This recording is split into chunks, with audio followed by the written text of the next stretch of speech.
Fat monster selling for $2. The obese girl was being sold at the market. The mountain man said, $100. The sun hung low over Dusty Creek, casting long shadows across the ramshackle market square.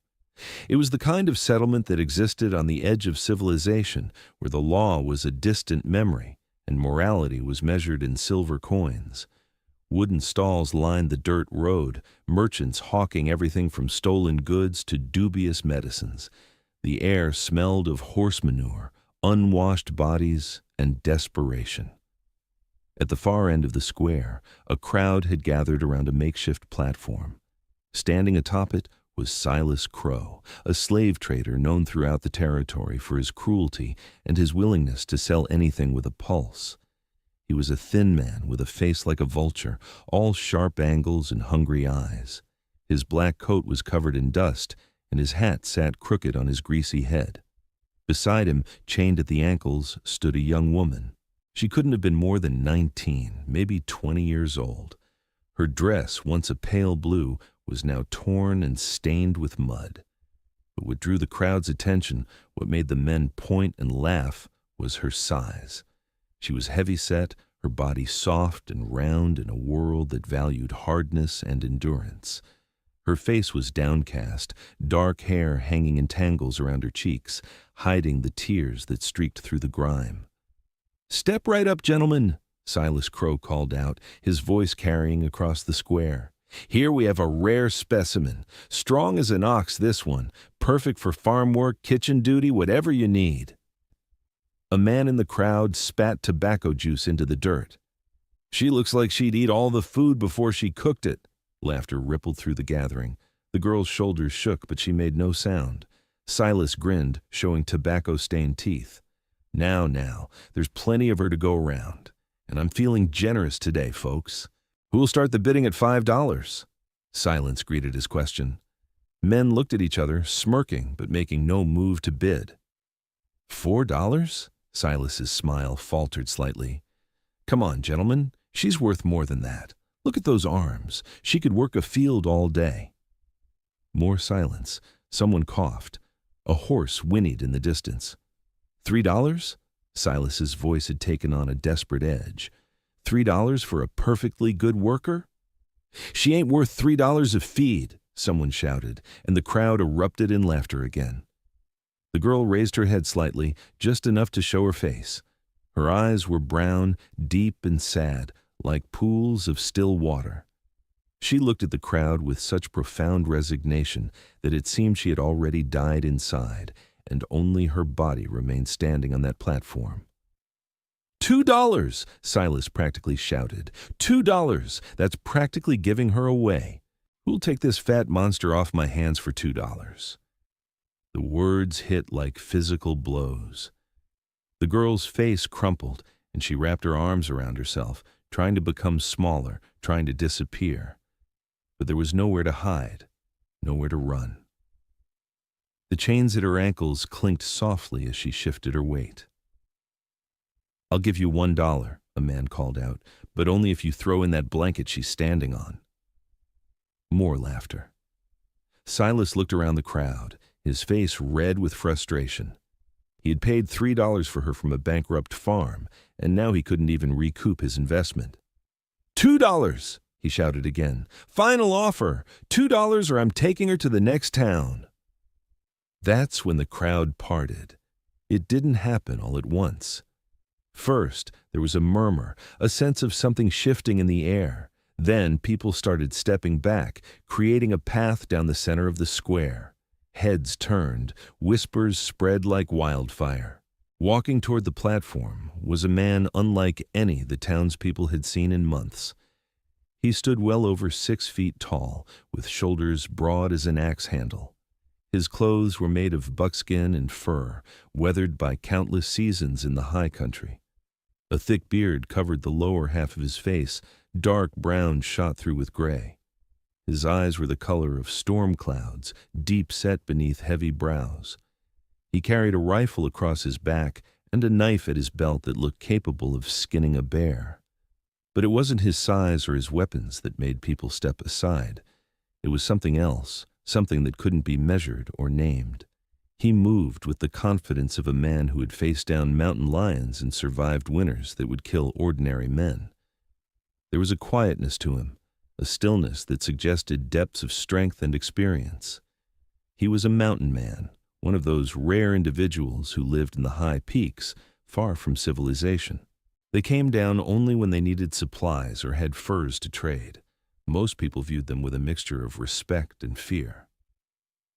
The man walked directly to the platform and stopped, his gaze fixed on the girl. She looked up at him, surprise replacing the resignation in her eyes. For a long moment, they simply stared at each other. The crowd had fallen silent, sensing something significant was about to happen. "How much?" The mountain man's voice was deep and rough, like stones grinding together. Silas Crow licked his lips nervously. Something about this stranger made his instincts scream warnings. "Well, sir, I was asking $2, but for a discerning gentleman such as yourself." $100, the mountain man said, cutting him off. The square erupted. People gasped, shouted, surged forward. Silas nearly fell off the platform in shock. 100? He stammered. "Sir, I must have misheard. Did you say $100 cash, right now?" The mountain man reached into a pouch at his belt and pulled out a leather purse. He counted out gold coins onto the edge of the platform, each one clinking against the wood. 10 coins, each worth $10. The pile gleamed in the late afternoon sun. Silas stared at the gold like a man dying of thirst stares at water. His hands shook as he reached for it. "Sir, that's very generous, but I should tell you, she's not trained for anything special. She's just—" "I know what she is." The mountain man's voice was quiet but carried an edge of steel. "Take the money. Give me the key to those chains." Silas snatched up the coins, biting each one to test its authenticity. When he was satisfied, he fumbled with a key ring at his belt, his fingers clumsy with greed and confusion. He handed the key to the mountain man, who took it without a word. The stranger stepped onto the platform and knelt beside the girl. Up close, she could see the lines in his face, the scars that marked him as someone who had lived hard and survived. His hands, rough and calloused, were surprisingly gentle as he unlocked the shackles around her ankles. "Can you walk?" he asked, his voice softer than before. She nodded, not trusting herself to speak. Tears were streaming down her face now, but they were different tears than before. She didn't understand what was happening, couldn't fathom why this stranger would pay so much for her, but for the first time in weeks, she felt something other than despair. The mountain man helped her down from the platform. The crowd parted again as he led her toward the edge of the square, where a massive horse waited. It was a sturdy mountain breed, shaggy and strong, with saddlebags bulging with supplies. "Wait!" Silas called out. "Don't you want a bill of sale? Some kind of document?" The mountain man didn't turn around. No. They walked in silence to the horse. The girl stumbled once, her legs weak from standing on the platform, but the mountain man caught her elbow and steadied her. When they reached the horse, he began untying the saddlebags. "What's your name?" he asked. The girl swallowed hard. Her voice came out as barely a whisper. Emmeline Watts." He nodded. "I'm called Bear. Folk in the mountains know me by that name." It fit him, Emmeline thought. There was something bear-like in his size and his quiet strength. Bear pulled out a canteen and handed it to her. "Drink, slowly. You look like you haven't had clean water in days." She took the canteen with shaking hands and drank. The water was cold and pure, better than anything she'd tasted in weeks. She had to force herself not to gulp it down. Bear pulled out a bundle wrapped in cloth. Inside was dried meat, hard bread, and some dried fruit. "Eat what you can. We have a long ride ahead." "Where are we going?" Emmeline asked, her voice stronger now. "Away from here." Bear looked back at the market square, where people were still watching them. His expression was unreadable. "Far away from people like them." "Why?" The question burst out of her. "Why did you pay so much for me? I'm not worth—" "Don't." Bear's voice was firm but not unkind. Don't say you're not worth anything. That's what they want you to believe. That's how they control people, by making them think they're worth less than they are. Emmeline stared at him, trying to understand. But $100. That's a fortune. You could have bought horses, supplies, a year's worth of goods. I have everything I need. Bear checked the horse's saddle, making sure everything was secure. Up in the mountains, gold doesn't mean much. Can't eat it. Can't use it to start a fire or build a shelter. It's just heavy metal. Then why do you have it? I trap. Sell furs once or twice a year. The gold piles up because there's nothing to spend it on. He turned to face her fully. I saw you standing up there, saw the way they treated you, saw the look in your eyes. I've seen that look before, in animals caught in traps, that look of giving up. I couldn't leave you there. Emmeline felt fresh tears coming. But I'm not like other women. I'm fat, I'm ugly, You're a person, Bear interrupted. That's all that matters. Up in my mountains there are no beauty contests. There's just surviving, working hard, and treating each other with respect. He paused, then added more gently, You're not a slave anymore, Emmeline. You're free. You can come with me to the mountains, and I'll teach you how to survive up there. Or I can take you to the next big town, give you enough gold to start over somewhere else. Your choice. The simple fact that he was offering her a choice, that he was treating her like a human being with agency and dignity, was almost too much to bear. Emmeline had been sold by her uncle after her parents died, passed from one owner to another, each treating her worse than the last. She had forgotten what it felt like to make her own decisions. What would I do in the mountains? She asked. Work, learn, live. Bear gestured toward the peaks visible in the distance, purple and blue against the darkening sky. I have a cabin up there. It's not fancy, but it's solid. There's a stream nearby, good hunting, a small garden plot. Winter's coming, and I could use help preparing. Smoking meat, gathering firewood, preserving vegetables.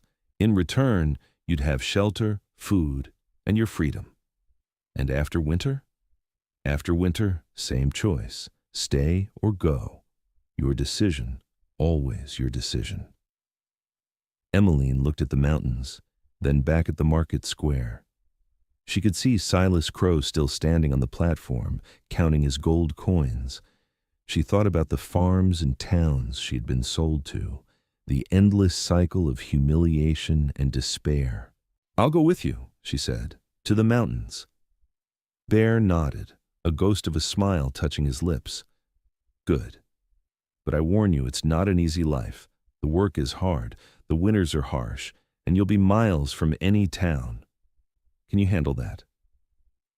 Emmeline thought about standing on that platform, about the jeering crowd and Silas calling her a fat monster. She thought about the chains and the shame and the crushing weight of believing she was worthless. I can handle it, she said, and meant it. Bear helped her onto the horse, then swung up behind her. The animal didn't protest the extra weight, merely shifting its stance to accommodate. Bear took the reins and clicked his tongue, and the horse began to move. As they rode out of Dusty Creek, Emmeline didn't look back. She kept her eyes on the mountains ahead, on the promise of something better. The sun was setting now, painting the sky in shades of orange and red. The air grew cooler as they climbed, leaving the dusty plains behind. They rode in silence for the first hour. Emmeline's mind was a whirlwind of thoughts and emotions, fear, hope, confusion, gratitude. They all tangled together until she couldn't separate one from another.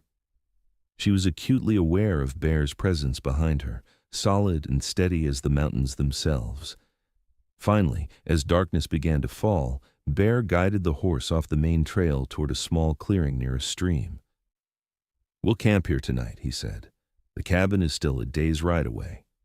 He helped Emmeline down, then began unpacking supplies with practiced efficiency.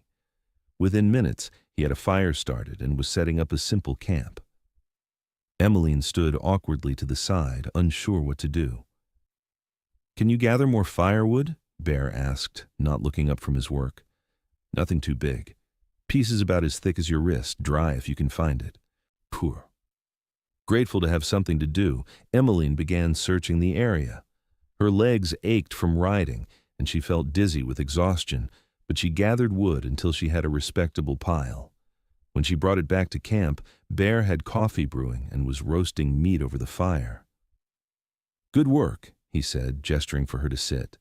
"Rest now. Eat." The meat was venison, seasoned with salt and wild herbs.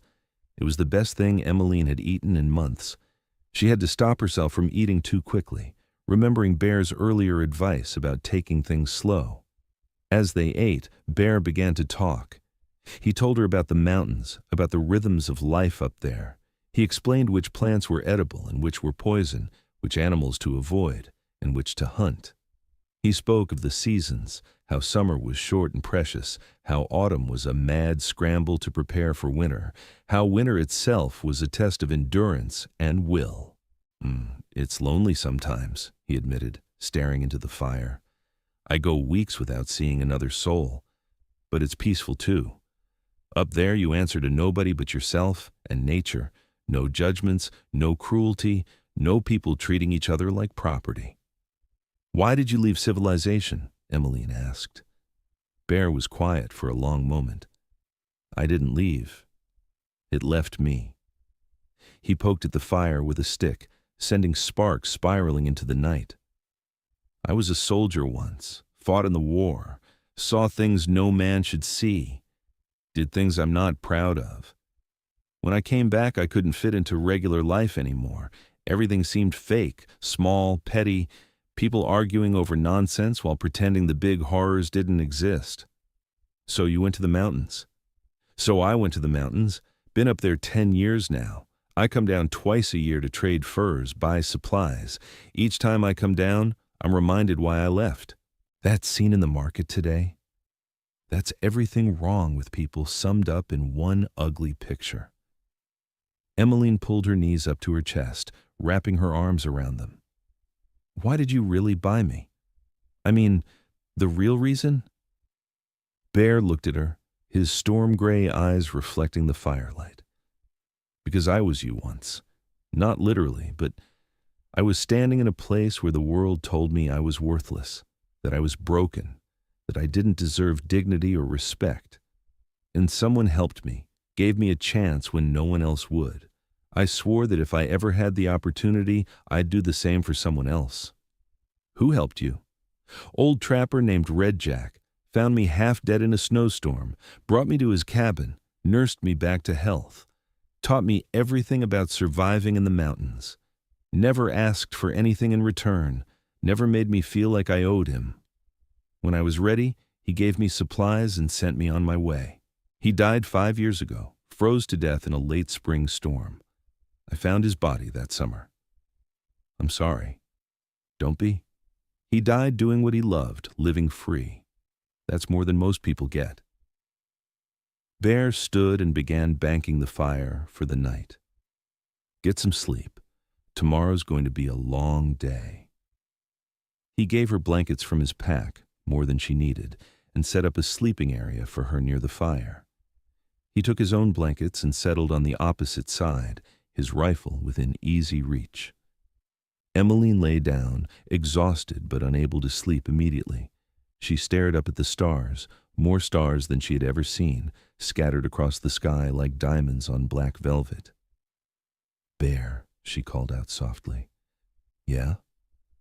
Thank you. I know I've said it before, but thank you. Sleep, Emmeline. Save your thanks for after you've survived a mountain winter.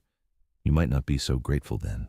But she could hear the warmth in his voice, and she smiled as she closed her eyes. The next morning, they rose with the sun. Bear made coffee and a simple breakfast of cornmeal mush and dried berries. Then they broke camp and continued up into the mountains. The trail grew steeper, the air thinner and colder. Emmeline's lungs burned as they climbed, but she didn't complain. Every step took her further from her old life, closer to something new. Around midday, they crested a ridge, and Bear pointed ahead. "There," he said, "that's home." Emmeline looked where he was pointing and saw a cabin nestled in a small valley. It was larger than she expected, built from solid logs and chinked with mud. Smoke rose from a stone chimney. There was a small corral for the horse, a storage shed, and what looked like a smokehouse. Behind the cabin, a stream glittered in the sunlight, and beyond that, the mountains rose like cathedral walls, majestic and eternal. "It's beautiful," Emmeline breathed. "It's functional," Bear corrected, but she could hear the pride in his voice. They rode down into the valley, and as they approached the cabin, Emmeline felt something she hadn't felt in years. Hope. Real, genuine hope that maybe, just maybe, her life could be something other than suffering and shame. Bear helped her down from the horse and opened the cabin door. The interior was simple but well organized. A large stone fireplace dominated one wall. There was a table with 2 chairs, a counter for food preparation, shelves lined with supplies and equipment. A ladder led to a sleeping loft. Everything was clean and orderly, the home of someone who took pride in their space. "You'll sleep in the loft," Bear said. "I usually sleep down here by the fire, especially in winter. There's extra blankets and furs up there. Make yourself comfortable while I take care of the horse." After he left, Emmeline climbed the ladder to the loft. It was cozy, with a thick mattress stuffed with pine needles and several blankets made from animal hides. A small window looked out over the valley. She sat on the edge of the bed, running her hands over the soft fur, and allowed herself to cry.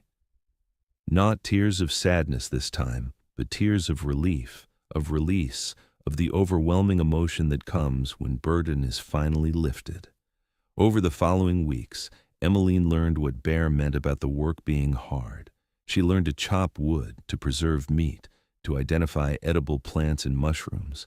She helped prepare the cabin for winter, stuffing gaps with moss and clay, stacking firewood until they had cords of it.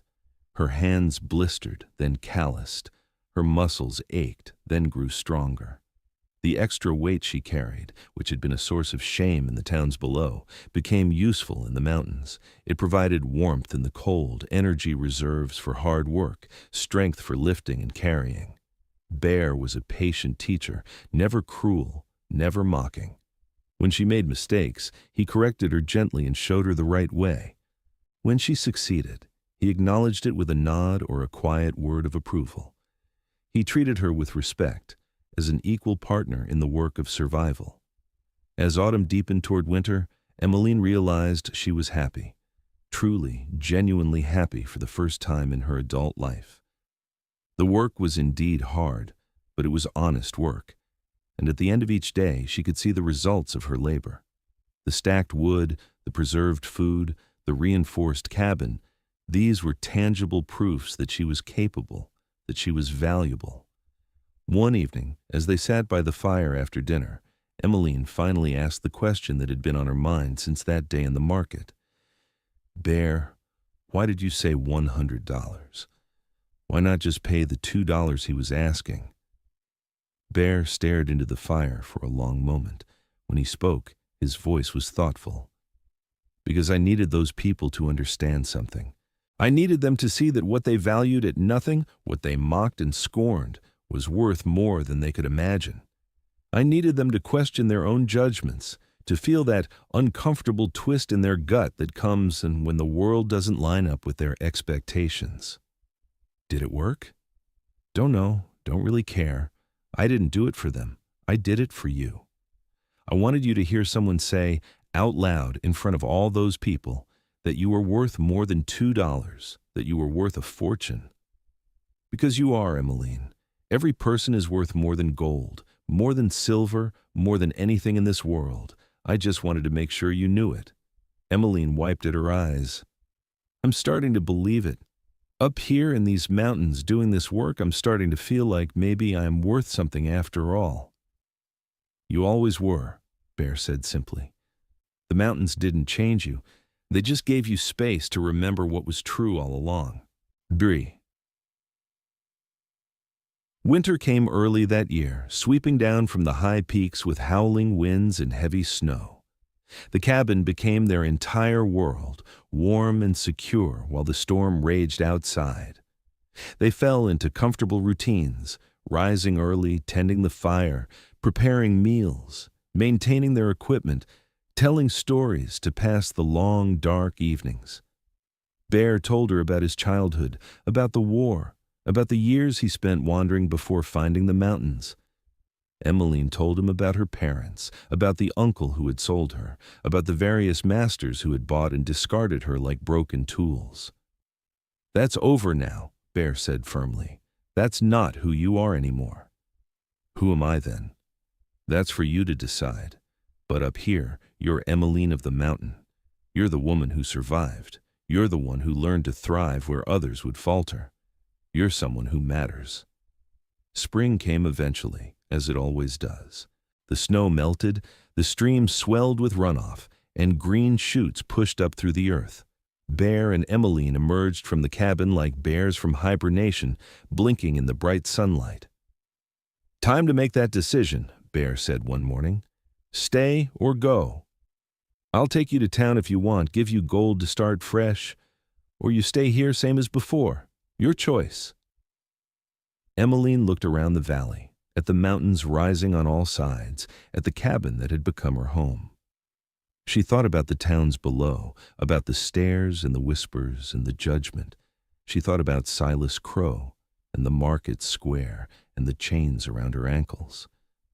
Then she looked at Bear, at the man who had seen her worth when no one else did, who had taught her to see it in herself. "I'm staying," she said, "if you'll have me." Bear smiled, a full, genuine smile that transformed his weathered face. "I'll have you. Partners?" "Partners." They shook hands, sealing the agreement. And there in that mountain valley, far from the cruelty and judgment of civilization, Emmeline Watts finally found what she'd been searching for all along: home. Years passed. Emmeline learned to hunt, to trap, to navigate the mountains in all seasons. She became strong, capable, confident. The girl who had stood on that platform in Dusty Creek, convinced she was worthless, was gone. In her place was a woman who could survive anything, who knew her own value, who answered to no one but herself and the mountains. Sometimes, when traders came through, they would hear stories about the mountain man called Bear and his partner, a woman who was said to be as tough as the rocks themselves. Some claimed she could track a deer through a blizzard. Others swore she once fought off a mountain lion with nothing but a knife. Emmeline would laugh at these stories, but Bear would just nod.